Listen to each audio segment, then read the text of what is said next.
Let me say something that most people don't talk about honestly.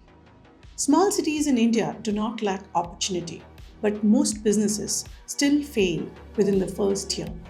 And it's not because of the market, it's because of how people are building those businesses. Over the last few months, I've spent time understanding how businesses actually run in Tier 2 and Tier 3 cities, not just by reading online, but by speaking to owners, observing operations, and understanding what happens day to day. And what I found was very clear. Most failures are not random, they follow patterns. And once you see those patterns, you can't unsee them. Before we go deeper, let's fix one assumption. For a long time, people believed that real opportunity exists only in metros and smaller cities are limited. That's no longer true. Today, smaller cities actually have advantages: lower cost, stronger local network, less competition, but there's a catch.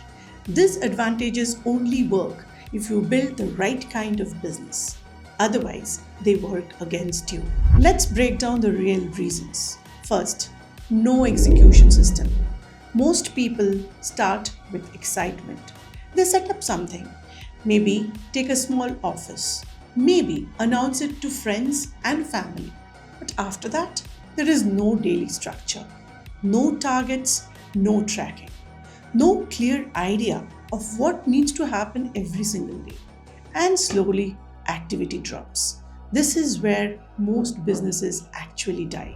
Second, the owner tries to do everything. In the beginning, it feels manageable. You talk to clients, you follow up, you manage operations, but within a few weeks, it becomes overwhelming because a business needs different roles: sales, operations, delivery, follow ups.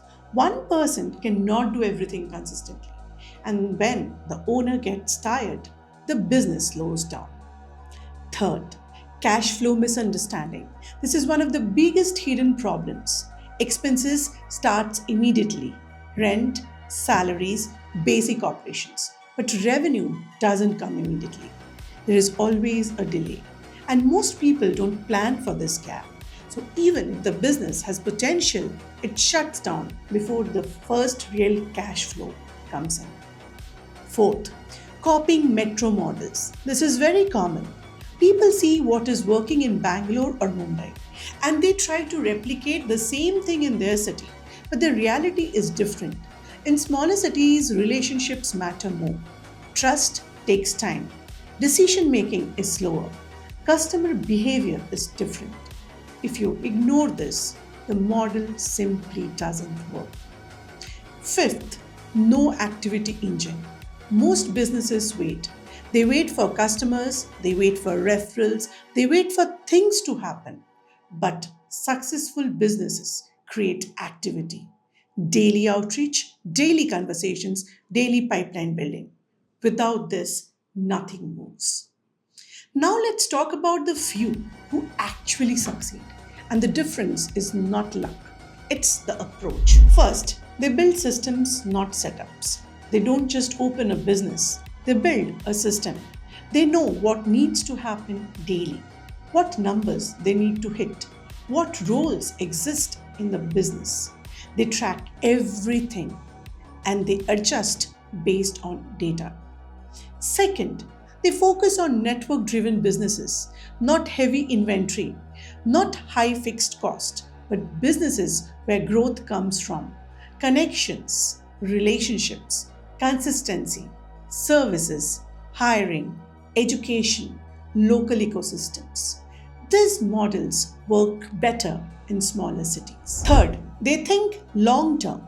They don't expect instant results.